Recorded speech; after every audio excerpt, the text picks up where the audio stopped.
Bonsoir tout le monde et merci d'être présent sur notre webinaire. On va commencer dans quelques instants. En attendant, j'aimerais bien vous signaler qu'on est en direct, c'est-à-dire si vous remarquez un trouble ou problème de connexion, veuillez taper la touche F5 pour rafraîchir le navigateur. Si le trouble persiste, veuillez changer de navigateur. Je vous conseillerais d'utiliser le Firefox, le Mozilla Firefox ou Google Chrome. L'option du chat n'est malheureusement pas disponible, mais j'irai très lentement sur les différents aspects du logiciel afin que tout le monde puisse en tirer profit. Si vous aurez des questions, je vous prierai alors de nous contacter soit par email, soit ici en commentant la vidéo. C'est Hicham de Cyberlink Europe qui vous salue et je suis ici avec mon collègue Volker. Je souhaite également aux gens qui viennent de nous rejoindre un agréable moment sur notre chaîne et je tiens à vous remercier pour les nombreuses questions que vous nous avez envoyées et que je vais traiter durant le webinaire.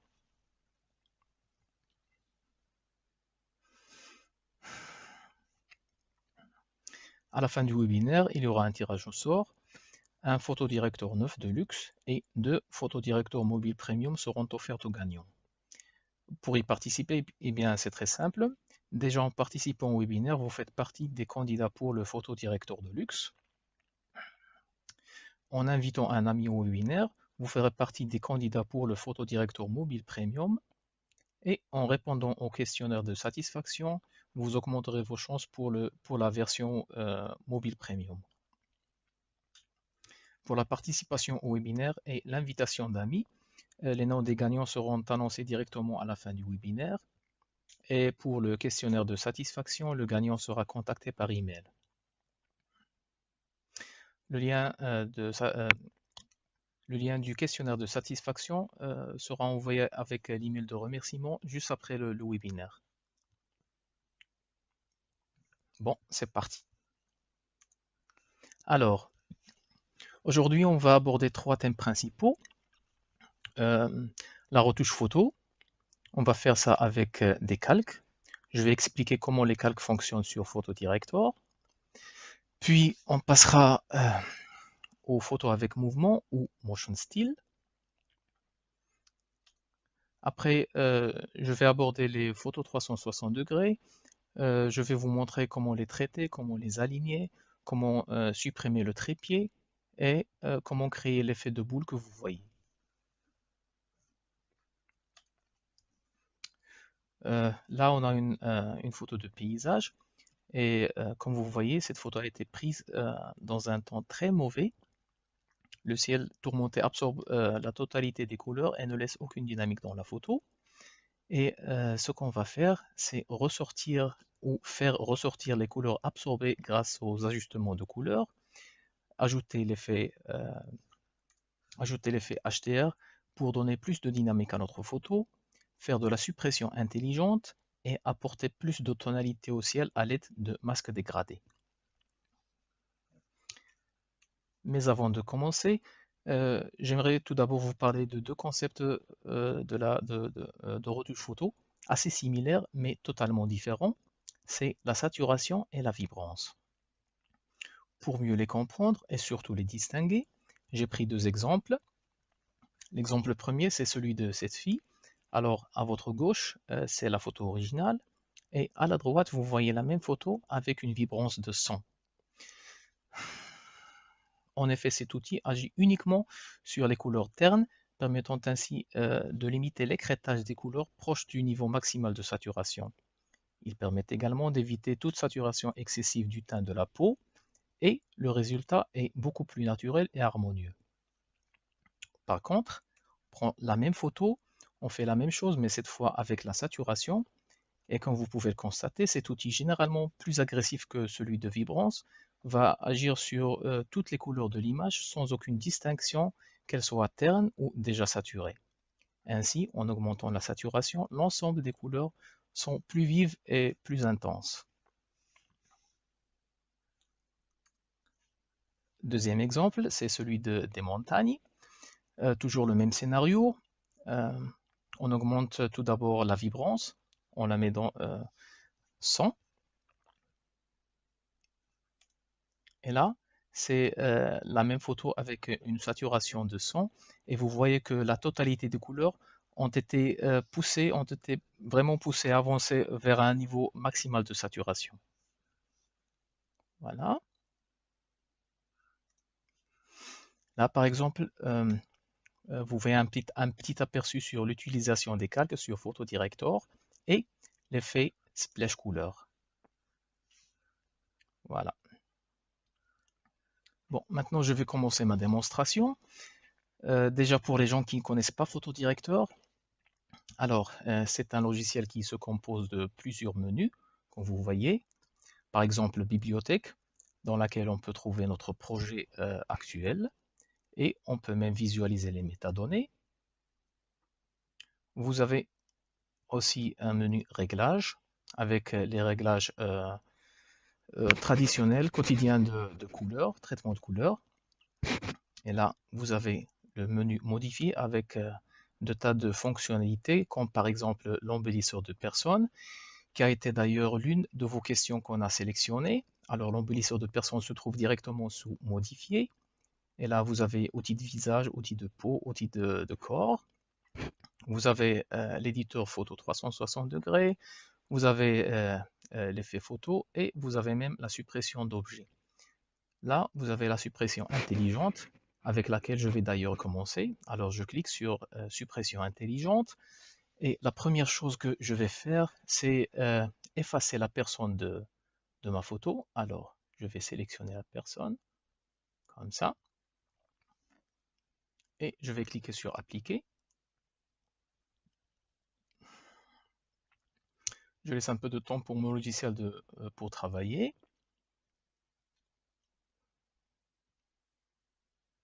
Voilà. Et là, on peut faire une petite comparaison avant et après et vous voyez le résultat est vraiment très très bien. Bon, deuxième chose que je vais faire, c'est essayer d'accentuer un peu le ciel et de faire ressortir la couleur du ciel. Alors, je vais sous Réglages, je garde une copie virtuelle.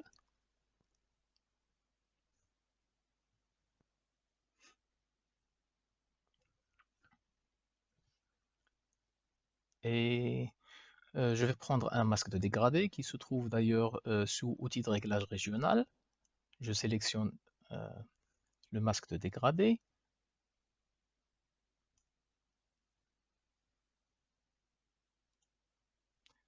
Voilà.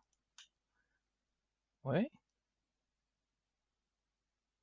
Et je le tire un peu sur le ciel. Et le masque de dégradé fonctionne vraiment à partir du principe de dégradé. Ça veut dire là où vous voyez la couleur rouge foncé, c'est là où l'effet va être le plus appliqué. C'est la région qui va être plus affectée avec l'effet que je vais appliquer. Sinon, la partie inférieure de la photo ne va pas être très affectée, très touchée. Euh, des astuces, des trucs que je vais faire maintenant. Alors, tout d'abord, je vais travailler sur la température. Voilà, je vais réduire un peu la température. Je vais travailler aussi sur l'exposition. Voilà, parfait.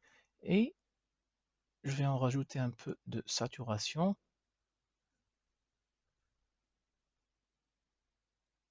Voilà, parfait. C'est très très bien. Maintenant, je vais faire la même chose, mais à l'autre côté, à l'envers. Alors, je vais prendre un masque de dégradé, mais cette fois-ci, pour accentuer la couleur des herbes, la couleur de la terre. Alors, je fais comme ça. Et je travaille tout d'abord sur la température. Je vais donner plus de température à la couleur des herbes, par exemple. Voilà, je vais l'augmenter. Parfait.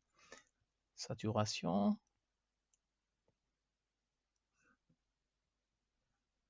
Ah, c'est un peu trop. Voilà, parfait. Maintenant, je vais aller sur les réglages ou l'outil de réglage global pour rajouter, pour ajouter un effet HDR. Alors, pour l'effet HDR, je vais faire la force d'éclat.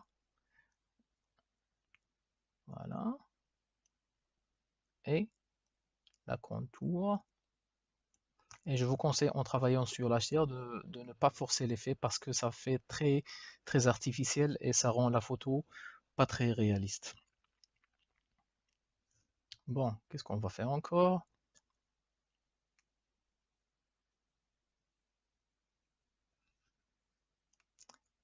On va par exemple travailler sur le contraste. Voilà. On va éliminer la brillance. Voilà. On va voir sur le teint sombre. Comme ça. Parfait. Et puis, le plus sombre. Voilà. C'est pas mal, c'est très bien. Le petit problème qu'on a, c'est que on a par exemple des couleurs composées. Alors,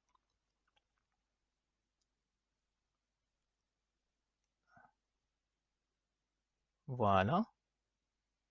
Vous avez ici la possibilité de travailler chaque couleur simple. Je dirais par exemple le rouge, l'orange, le jaune, individuellement. Mais le problème, c'est qu'on a des couleurs composées et le fait de travailler des couleurs composées n'est pas très simple, n'est pas très évident en travaillant sur des curseurs comme cela.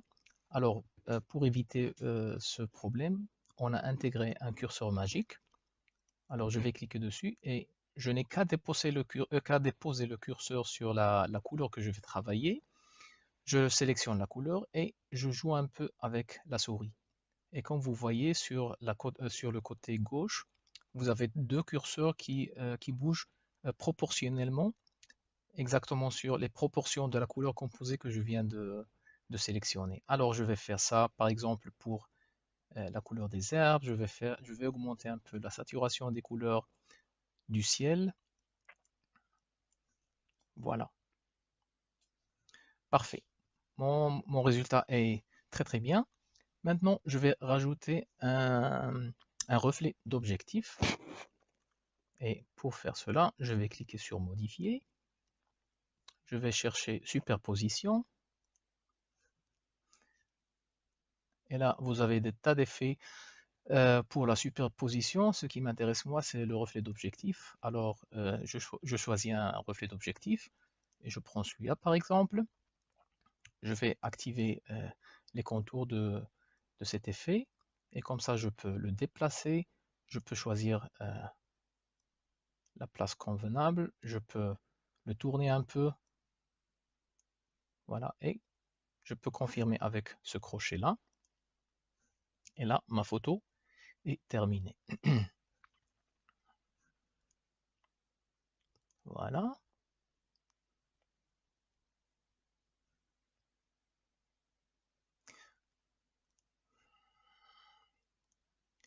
Maintenant, on va passer à notre deuxième démonstration.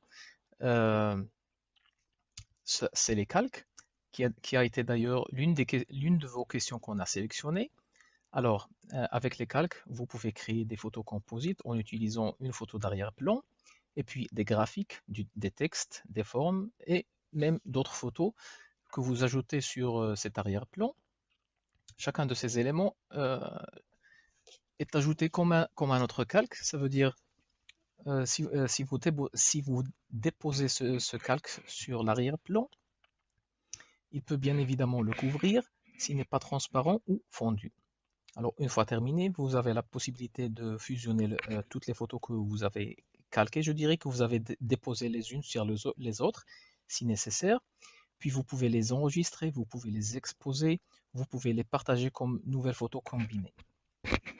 Alors on va prendre cet exemple, l'exemple de la fille. Et on va cliquer ici sur calque. Voilà, et là comme vous voyez c'est notre photo de base, c'est notre photo d'arrière-plan.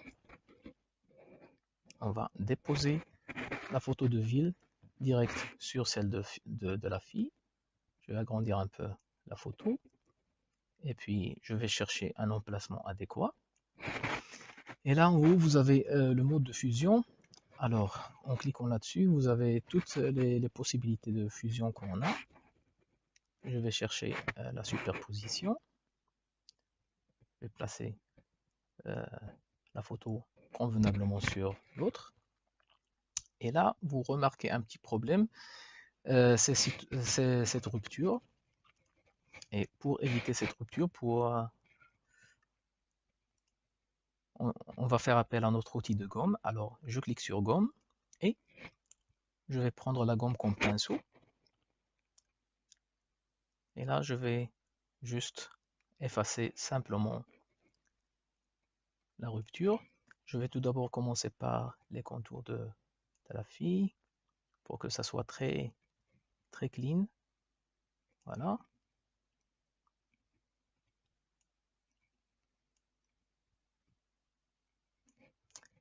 Et là, je peux agrandir un peu mon pinceau et travailler très rapidement le reste. Voilà. Parfait. Je désélectionne la gomme. Et là, comme vous voyez, c'est très très bien. Maintenant, je vais déposer la photo de nuage là-dessus. Je vais l'agrandir. Voilà. Encore une fois, je vais chercher un mode de fusion adéquat. Alors,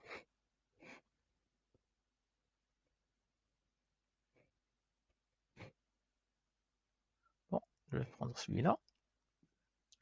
Et je vais travailler un peu sur l'opacité. Ça veut dire à quel point l'effet ou à quel point ce calque doit être visible. Voilà, à 70%, c'est parfait. Et là, je vais travailler sur mon calque de réglage. Alors, je sélectionne le calque de réglage. Et là, vous avez bien évidemment tous nos outils traditionnels quotidiens pour traiter les couleurs. Alors, j'irai sous le temps et j'irai sous temps et je vais travailler sur le contraste. Voilà. Et puis, je travaillerai sur la saturation.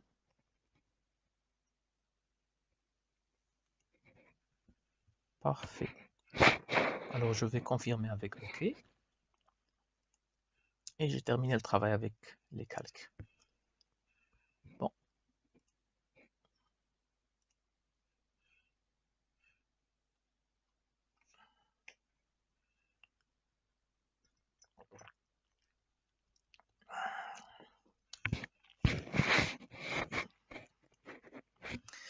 Maintenant, je vais vous parler de l'effet Color Splash ou Splash Couleur.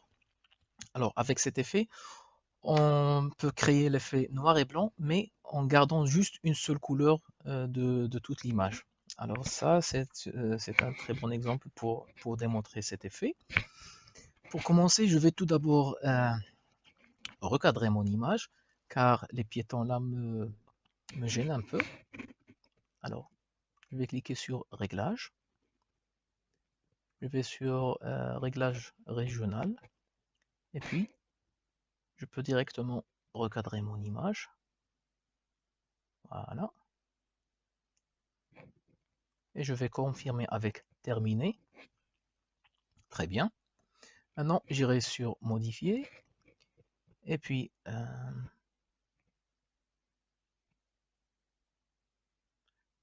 Effet photo, effet couleur. Et là, vous avez Splash couleur. Je sélectionne Splash couleur. Et vous avez tout de suite la pipette qui est déjà sélectionnée. Avec cette pipette, je peux présélectionner la couleur que je veux garder. Alors, dans ce cas-là, ça va être le jaune. Voilà. Mais comme vous voyez, j'ai sélectionné le jaune, mais il y a quelques fautes qui n'ont pas été sélectionnées avec le jaune. Alors, pour les effacer, on a ici un curseur, une gomme. Je vais passer très rapidement sur les côtes, sur les zones qui n'ont pas été sélectionnées. Voilà. Je vais amincir un peu mon curseur. Voilà.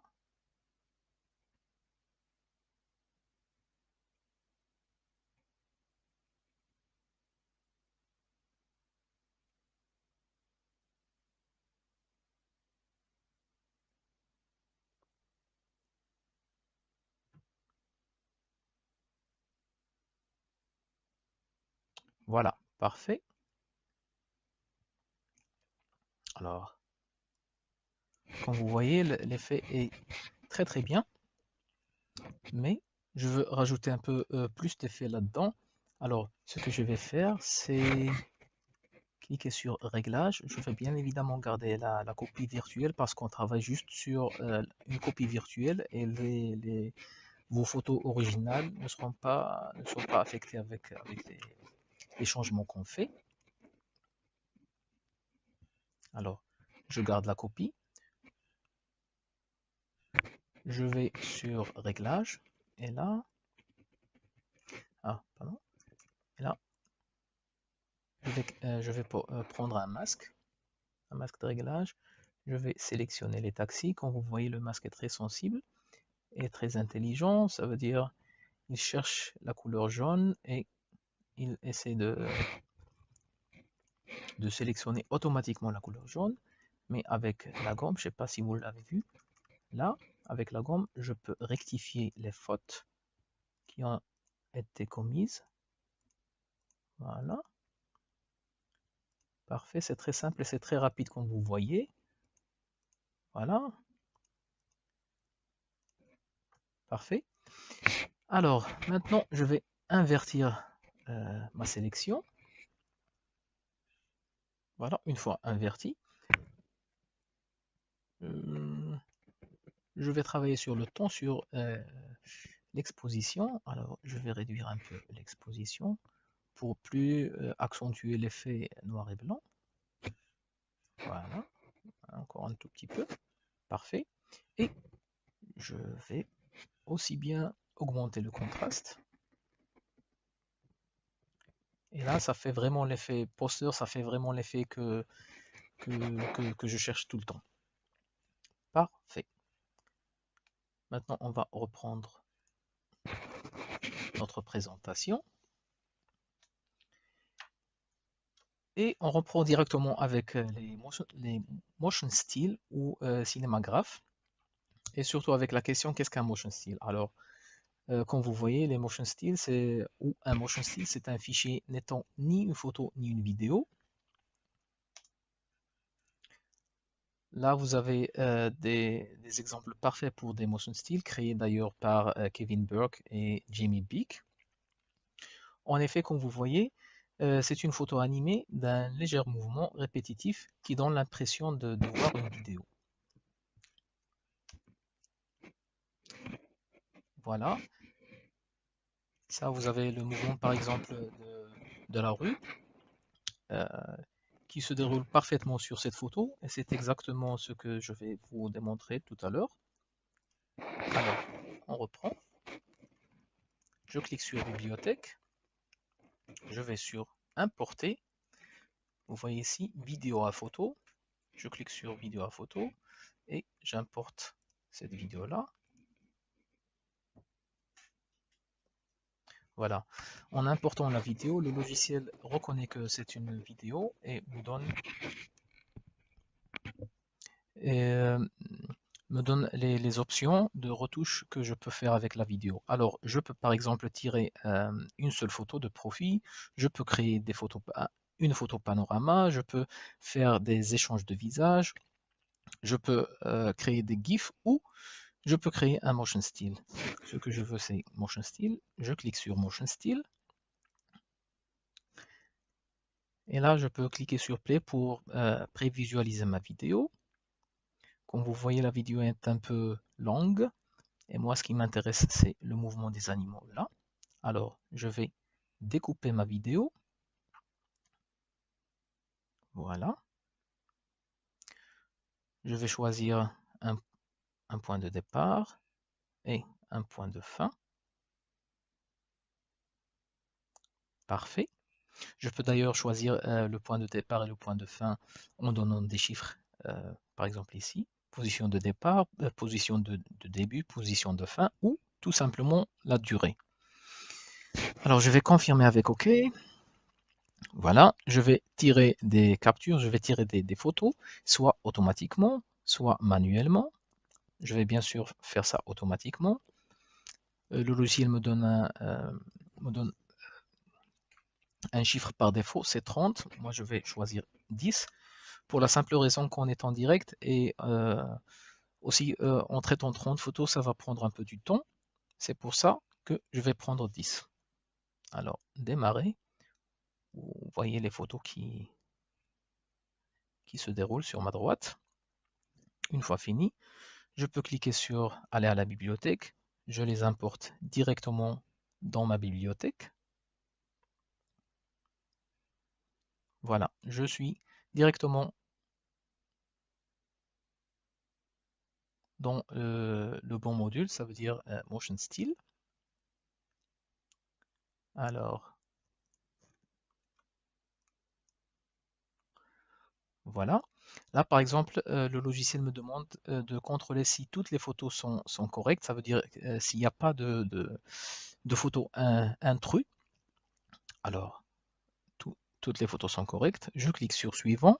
Là, il me demande de contrôler l'arrière-plan ou la photo de base que je veux sélectionner. Puisque toutes les photos se ressemblent très très bien, alors n'importe quelle photo fera l'affaire. Je vais prendre la première. Je continue avec Suivant.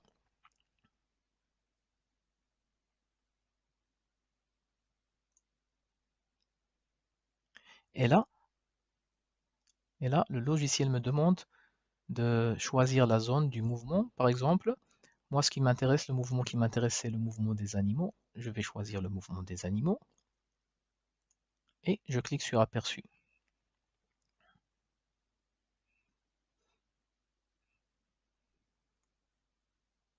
D'accord? Voilà, et comme vous voyez, je viens de créer un motion still. Les animaux bougent sur ma gauche et la totalité de la photo est intacte. Je peux bien sûr un peu accentuer, accélérer ou réduire la vitesse du mouvement en augmentant ou en réduisant le nombre de photos par seconde. Alors, je vais augmenter un peu le nombre de photos par seconde. Et vous voyez que c'est très rapide. Je vais le diminuer. Et ça fait un mouvement vraiment très très léger. Parfait. Bon, maintenant, je vais vous montrer ça, mais avec un autre exemple. Alors, je vais sous Importer. Encore une fois, vidéo à photo. Je prends cette vidéo-là. Encore la même histoire.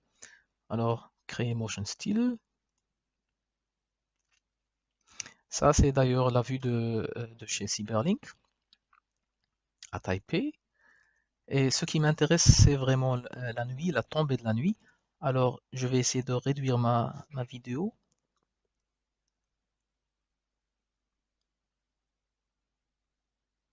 Sur la tombée de la nuit. Parfait. Impeccable. Voilà, où il fait très très sombre. Et je vais dire OK. Encore une fois, auto-prise de photo. 10 photos. Vous savez pourquoi. Je démarre la prise de photo. J'importe les photos à ma bibliothèque. Je suis dans le bon module. Je contrôle. Tout est parfait. Suivant. Première photo. Suivant. Je vais marquer la zone du mouvement qui m'intéresse. Alors, la rue. Et je vais cliquer sur Aperçu.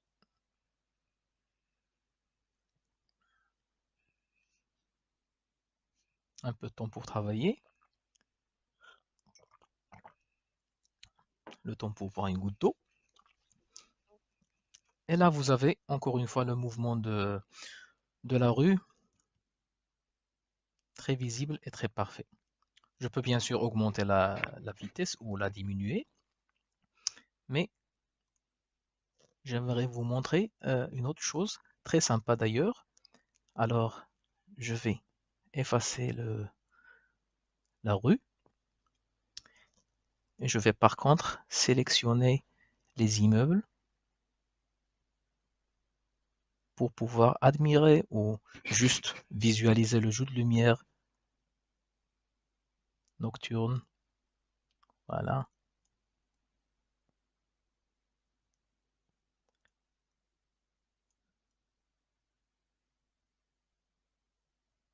Ça fait vraiment un effet très chic et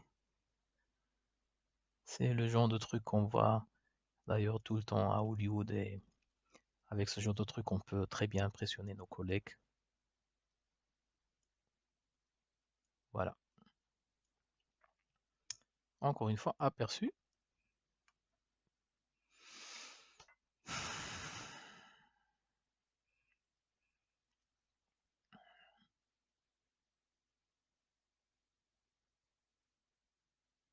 Parfait. Comme vous voyez, c'est très lent. Je peux augmenter la vitesse. Voilà. Et là, c'est très visible et c'est vraiment très impressionnant. Mais avec ça, on peut, encore une fois, on peut économiser énormément de débit d'Internet pour les gens qui font du web design. Alors, c'est pas juste beau, c'est aussi très efficace et très effectif pour le développement du web.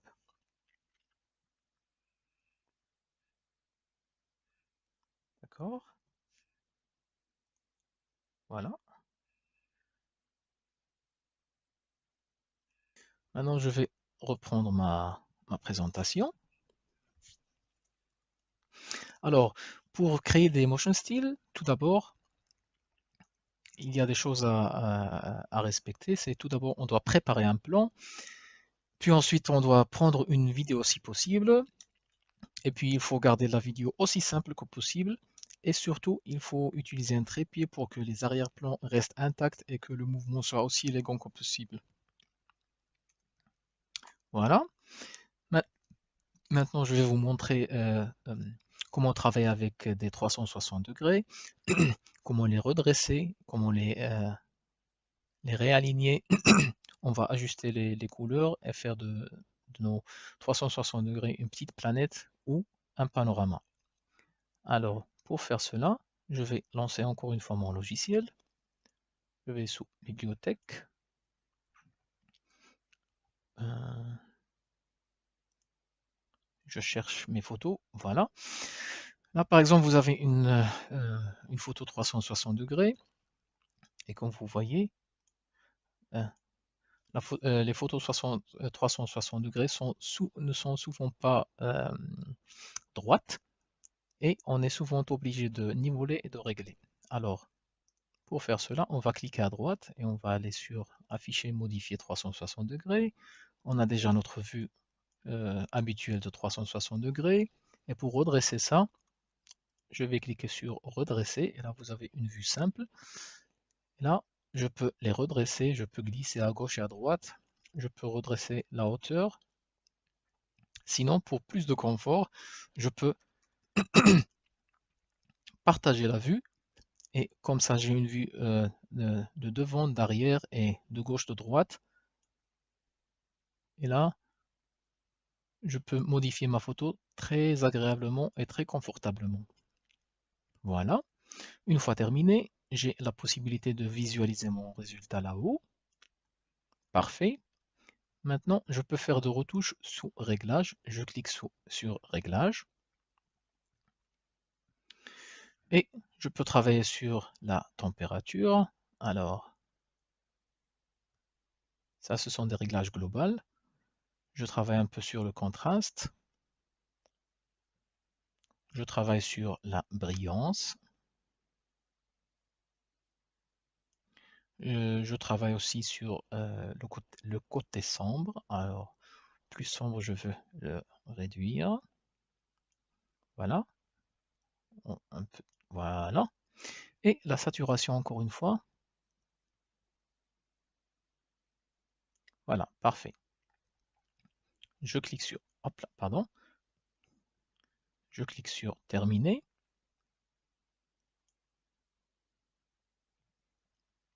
Voilà. Maintenant, une fois terminé notre redressement, notre amélioration des couleurs, on aimerait bien ajouter plus d'effets sur notre image. Alors, pour faire cela, on peut aller sur notre outil, notre menu de réglage classique. Je clique une fois dessus. Et là, on a les outils traditionnels et habituels. Alors, réglage, j'aimerais bien faire un masque de dégradé de haut en bas.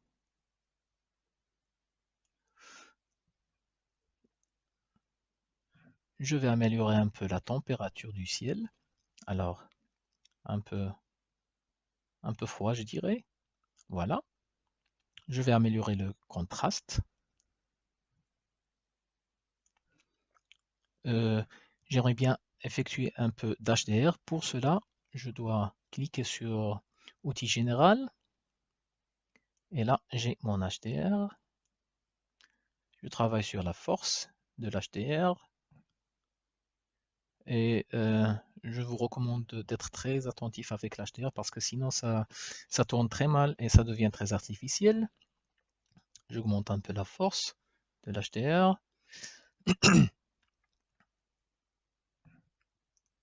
Et là, je peux afficher ma photo en 360 degrés.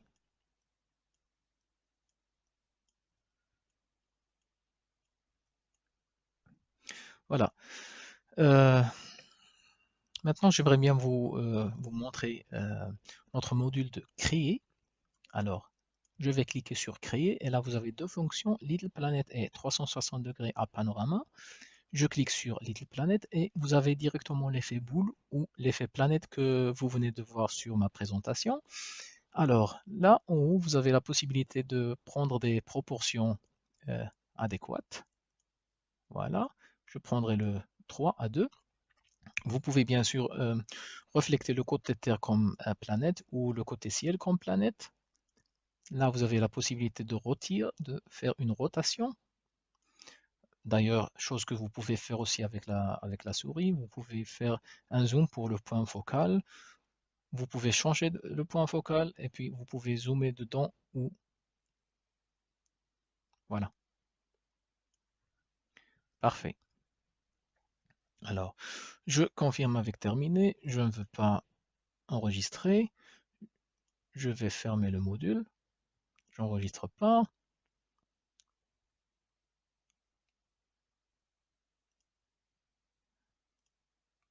Voilà.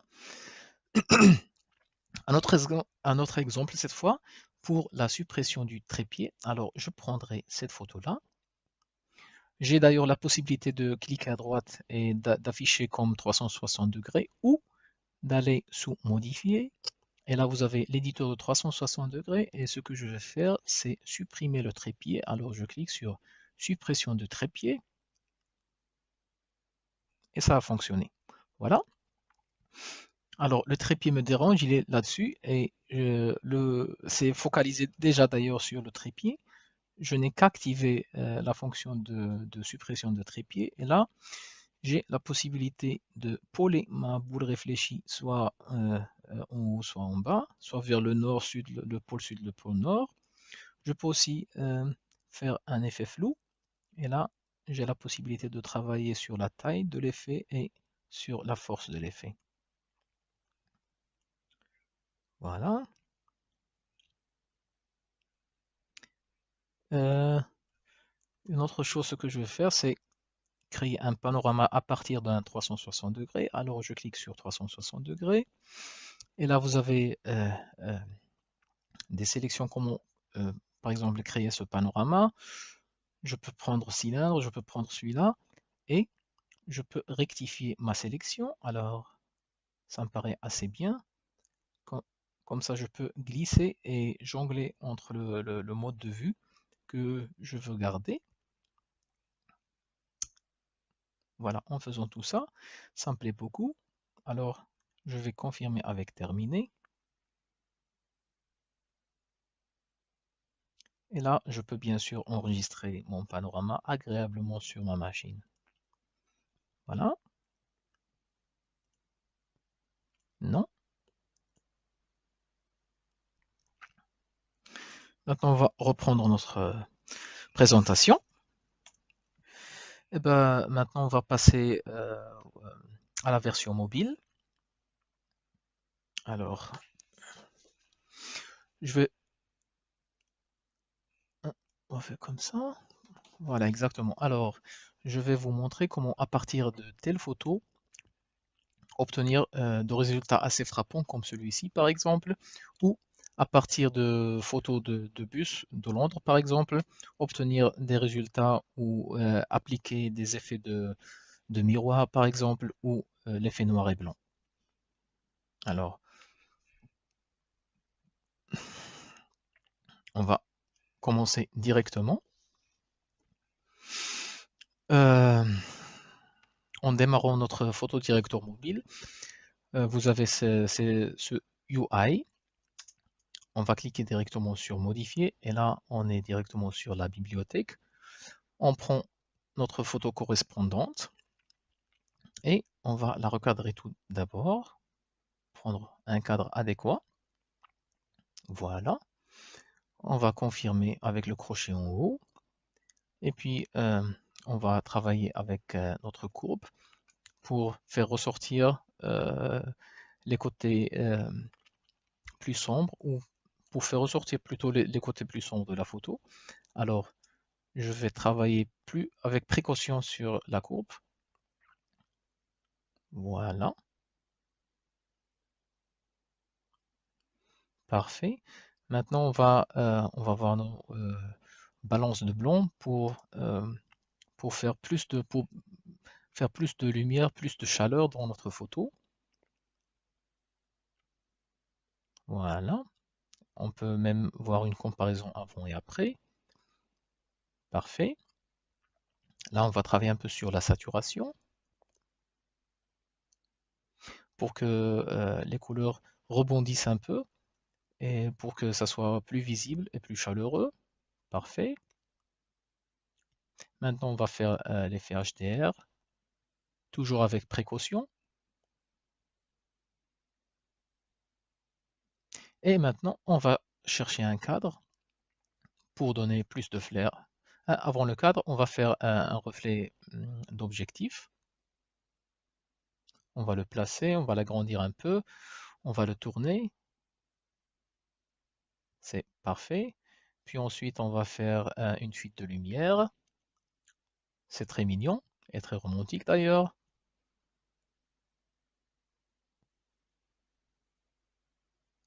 Parfait.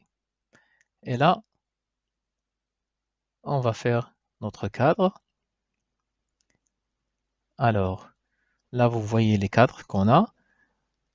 Ça varie de traditionnel vers artificiel ou artistique plutôt. Alors, je vais prendre celui-là et je vais enregistrer. Là, vous voyez par exemple euh, comment enregistrons les photos sur notre mobile. Vous avez la possibilité de les enregistrer localement et vous avez aussi la possibilité de les partager sur Facebook ou Instagram. Parfait. Maintenant, on va passer à notre deuxième démo. Alors, on va prendre la photo de bus. Et là, on va faire l'effet splash. Ça veut dire on va créer un noir et blanc tout en gardant une seule couleur. Pour faire cela, on veut garder la couleur rouge des bus. Alors, on va sélectionner la couleur. Vous voyez là en dessus la couleur rouge qui a été sélectionnée. Et vous voyez encore une fois les erreurs, ça veut dire les couleurs dont on n'a pas besoin. Alors la couleur rouge a été sélectionnée, on a la totalité de la photo qui est en noir et blanc, mais on a des petites taches sur la route qui sont encore rouges et on veut les éliminer, les effacer. On prend notre gomme et on fait le travail très délicatement et surtout très rapidement. On a la possibilité de gérer la taille de la gomme, ou plutôt du pinceau de la gomme. Voilà.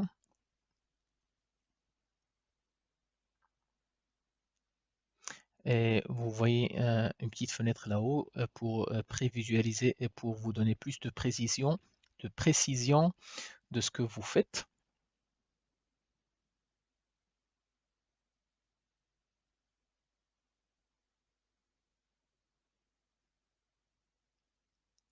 Voilà, encore des petites retouches.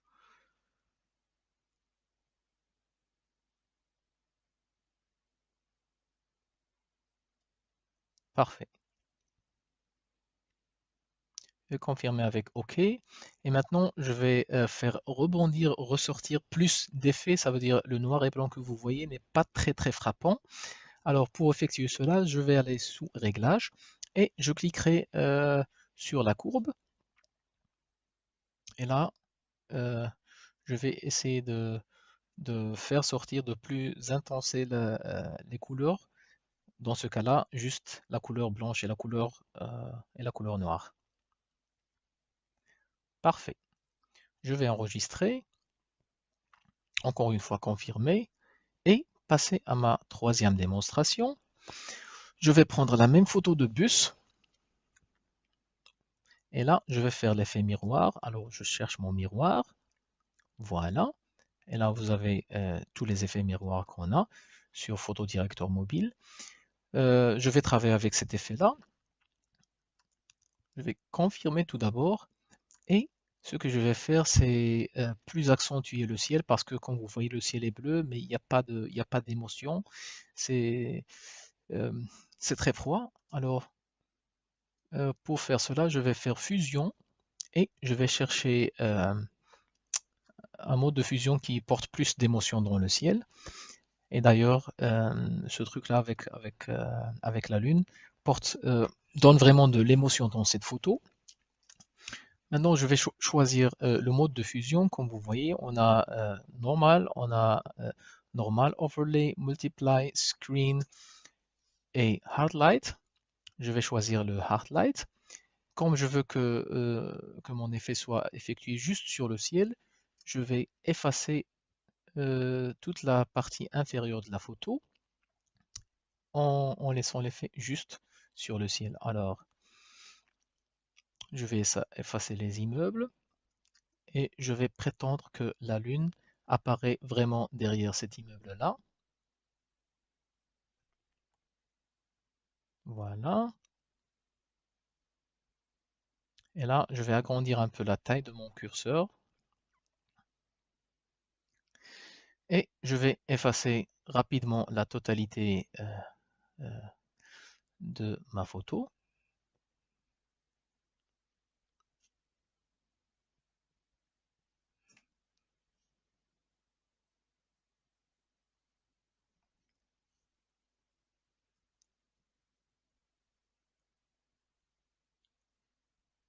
Parfait. Encore quelques petites retouches. On a toujours notre petite fenêtre de prévisualisation.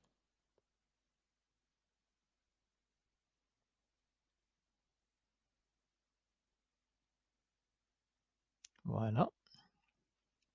Et sans oublier le petit détail des drapeaux, bien évidemment, pour marquer Londres.